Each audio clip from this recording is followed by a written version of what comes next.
नमस्कार दोस्तों, आज की हमारी वीडियो शुक्राचार्य जी की पुत्री देवयानी की प्रेम कहानी तथा कैसे ययाति के पांचों पुत्रों ने 5 महानतम वंश का निर्माण किया, इसके बारे में है।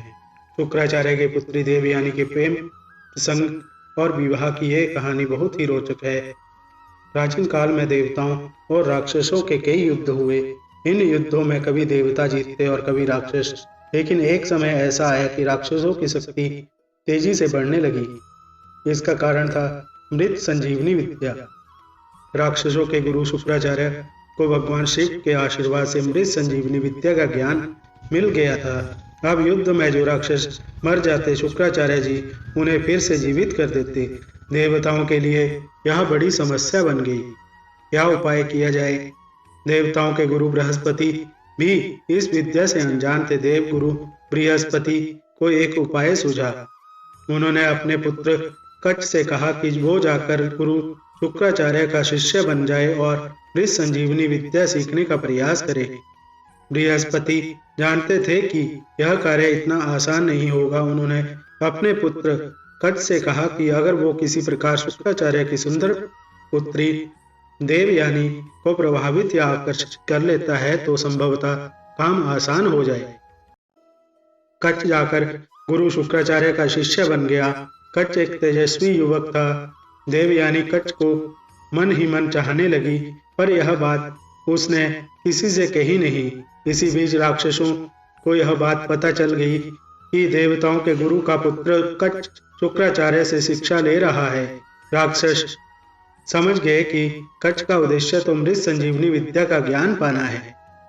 राक्षसों ने निर्णय लिया कि कच्छ का जीवित रहना विनाशकारी हो सकता है, अतः वो चुपचाप कच्छ को मारने की योजना बनाने लगे।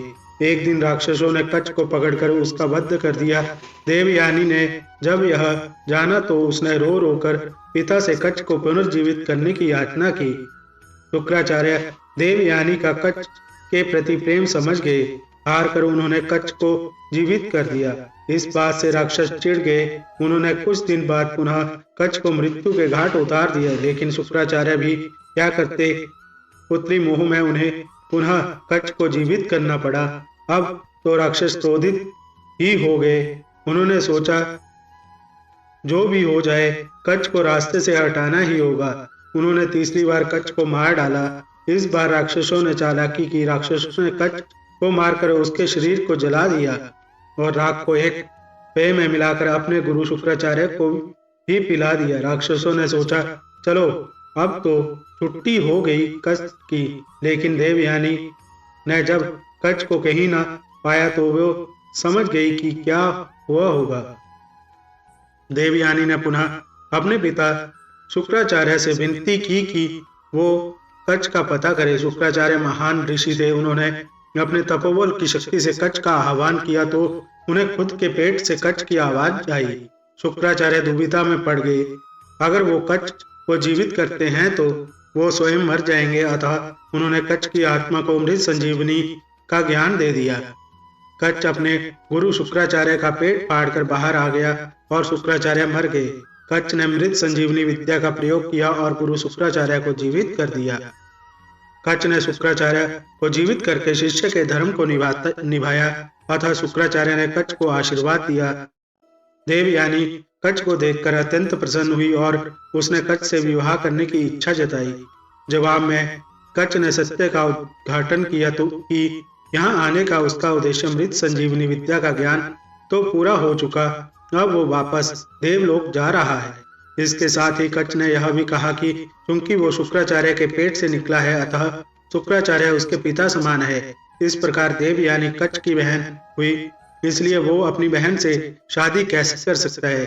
देवयानी को इस बात से गहरा आघात पहुंचा। क्रोध और शोक में देवयानी ने कच्छ को श्राप दिया कि वो कभी भी मृत संजीवनी विद्या का प्रयोग नहीं कर पाएगा। कच्छ इस बात से चकित रहा। चिढ़कर उसने भी देवयानी को श्राप दिया कि वो जिस भी व्यक्ति से विवाह करेगी उसका चरित्र अच्छा नहीं होगा।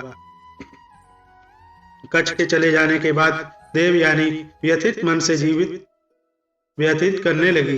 एक दिन देवयानी राजकुमारी समिष्ठा के साथ वन में स्नान करने लगी। राजकुमारी शमिष्ठा असुर राजा वृषपर्वा की पुत्री थी। राजा वृषपर्वा गुरु शुक्राचार्य का बहुत सम्मान करते थे और उन्हें मुख्य सलाहकार नियुक्त किए थे। इसी कारण देवयानी और शमिष्ठा में पहचान और दोस्ती थी। जब लड़कियां स्नान कर रही थी तो जोर की हवा चली, जिससे नदी के बाहर रखे उनके सूखे कपड़े इधर उधर बिखरने लगे। जब देवयानी ने नदी के बाहर आकर कपड़े पहने तो गलती से उसने शमिष्ठा के वस्त्र पहन लिए। हवा की वजह से सब कपड़े आपस में मिल गए थे, अतः देवयानी से यह भूल हो गई। शमिष्ठा ने जब यह देखा कि देवयानी ने उसके वस्त्र पहन लिए तो उसने चिढ़कर कहा, राजकुमारी के कपड़े पहनने से तुम राजकुमारी नहीं बन जाओगी। तुम्हारे पिता मेरे पिता के सेवक ही है तो तुम भी सेविका ही हो। देवयानी एक अति सुंदर थी। राजकुमारी के वस्त्र पहनने से उसकी सुंदरता और भी बढ़ गई थी। शमिष्ठा भी रूपवती थी, पर उसे देवयानी से स्त्री स्वभाव वश जलन हुई। स्नान करके लौटते समय गुस्से और जलन से भरी शमिष्ठा ने देवयानी को एक कुएं में धकेल दिया और अपनी दासियों के साथ वापस नगर आ गई। कुआं बहुत गहरा नहीं था, अतः देवयानी बच गई तो, लेकिन वो उस कुएं से बाहर नहीं निकल पाई। गिरने से लगी चोट से कराहती देवयानी बचाव की गुहार करने लगी। संयोगवश उसी जंगल में युवा राजा ययाति शिकार खेल रहे थे। राजा ययाति महान प्रतापी राजा नहुष के पुत्र थे। जब राजा कुएं के पास से गुजरे तो उन्होंने देवयानी की करुण पुकार सुनी। राजा ययाति ने देवयानी का हाथ पकड़कर कुएं से बाहर निकालकर उसकी प्राण रक्षा की। राजा ययाति एक सुदर्शन पुरुष थे। उनके सुंदर व्यक्तित्व से देवयानी प्रभावित होकर बोली, आपने मेरा हाथ पकड़ा ही है तो अब छोड़िए नहीं, अब मुझे पत्नी रूप में स्वीकार कीजिए। ययाति भी देवयानी के रूप यौवन पर मुग्ध थे। जब उन्हें पता चला कि देवयानी गुरु शुक्राचार्य की पुत्री है तो वो असमंजस में पड़ गई। ययाति ने देवयानी से कहा कि यद्यपि वो देवयानी से विवाह करना चाहते हैं, पर गुरु शुक्राचार्य को यह संबंध स्वीकार नहीं होगा, अतः मैं यह विवाह करने में असमर्थ हूँ। यह कहकर दुखी मन से राजा ययाति ने देवयानी से विदा ली। जीवन में पुनः दूसरी बार देवयानी का तिरस्कार हुआ। अपमान, दुख, शोक के सागर में डूबी देवयानी वहीं कुएं के पास बैठकर रोने लगी। उधर जब शाम ढले देवयानी जंगल से वापस नहीं आई तो शुक्राचार्य को चिंता हुई। शुक्राचार्य देवयानी को खोजने निकल पड़े। वन में जब उन्हें देवयानी मिली तो उसकी हालत देखकर उन्हें बहुत दुख हुआ। देवयानी के कपड़े गंदे, शरीर में चोट लगी और सुंदर मुख आंसुओं से डूबा हुआ था। अपनी प्रिय पुत्री की यह दशा देखकर शुक्राचार्य बहुत दुखी हुए। उन्होंने देवयानी से पूछा कि उसकी इस दयनीय स्थिति के लिए कौन उत्तरदायी है। देवयानी ने राजकुमारी शमिष्ठा की बात बताई और कहा कि राजकुमारी ने मुझे एक सेवक की पुत्री कहा और मेरा अपमान किया। मैं यहाँ से अब तब तक नहीं हिलूंगी जब तक राजकुमारी शमिष्ठा मेरी दासी नहीं बन जाती।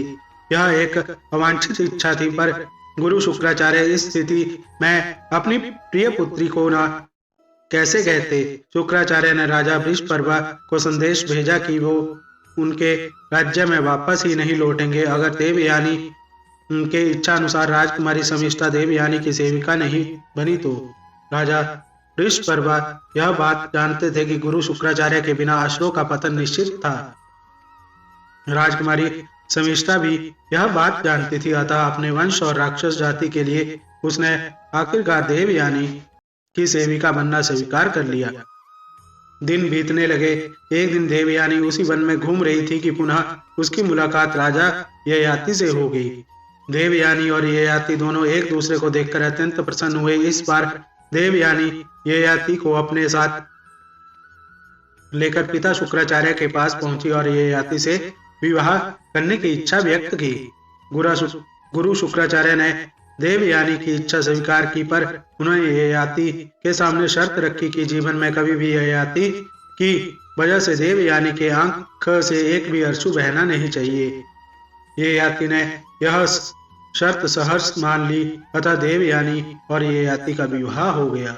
देवयानी से विवाह के बाद राजा ययाति वापस अपने राज्य प्रतिष्ठानपुर आधुनिक इलाहाबाद शहर वापस लौट गए और आनंद पूर्वक जीवन व्यतीत करने लगे। देवयानी के साथ सेविका राजकुमारी शर्मिष्ठा भी आई थी।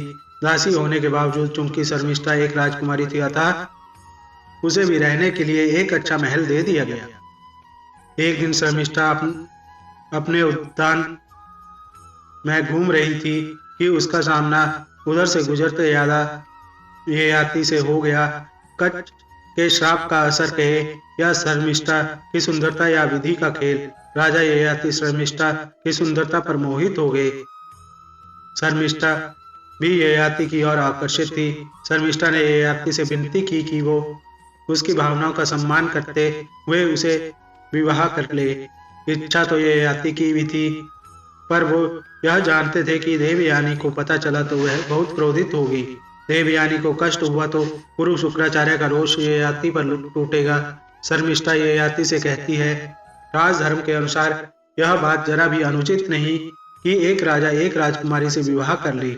अगर दोनों के मन में एक ही भाव हो तो हम दोनों के मन में एक ही भावना है, इसलिए हमें निसंकोच विवाह कर लेना चाहिए। आखिरकार ययाति शर्मिष्ठा की बातों से निरुत्तर हो गए और दोनों ने गुपचुप गंधर्व विवाह कर लिया।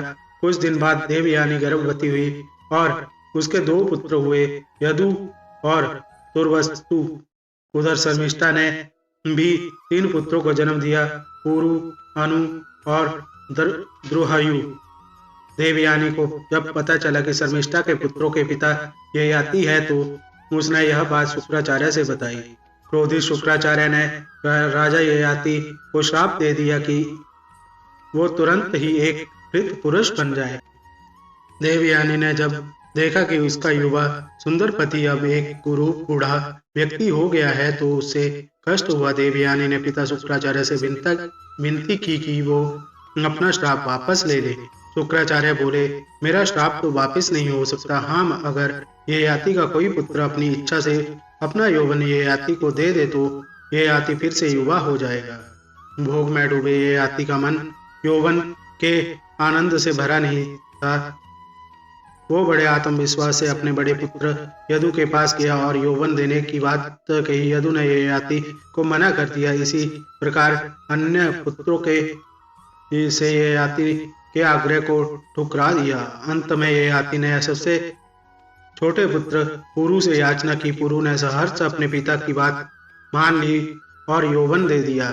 उसी पल ययाति पुनः युवा बन गए और पुरु एक वृद्ध व्यक्ति बन गया। ययाति ने आनंद पूर्वक 100 साल तक यौवन का उपभोग किया। 100 वर्ष पूरे होने के बाद भी ययाति ने जब अपने को असंतुष्ट पाया तो वह सोच में पड़ गया। उसे समझ आया कि इच्छाओं का कोई अंत नहीं है। लाख मन की कर लो मगर फिर कोई नई इच्छा पैदा हो जाती है। ऐसी कामनाओं के पीछे भागना व्यर्थ है। अतः ययाति ने अपने पुत्र पुरु के पास वापस जाकर उसे उसका यौवन वापस करने की सोची। जब पुरु को अपने पिता ययाति की इच्छा पता चली तो उसने कहा, अपने पिता के आज्ञा का पालन तो मेरा कर्तव्य था। आप अगर चाहे तो कुछ समय और आनंद भोग करें, मुझे कोई कष्ट नहीं है। ययाति ने जब यह बात सुनी तो उन्हें बहुत गलानी हुई। ययाति पुरु की उदारता से बहुत प्रभावित हुए और सबसे छोटा होने के बावजूद उन्होंने पुरु को अपना उत्तराधिकारी घोषित कर दिया। ययाति ने पुरु को उसका यौवन वापस लौटा दिया। पुनः वृद्ध रूप में आकर ययाति देवयानी और शर्मिष्ठा के साथ राज्य छोड़कर वानप्रस्थ हो गए। आगे चलकर राजा ययाति के 5 पुत्रों ने 5 महानतम वंश का निर्माण किया। पहला वंश था राजा यदु वंश यादव। दूसरा वंश था राजा तुर्वस्तु यवन वंश तुर्क।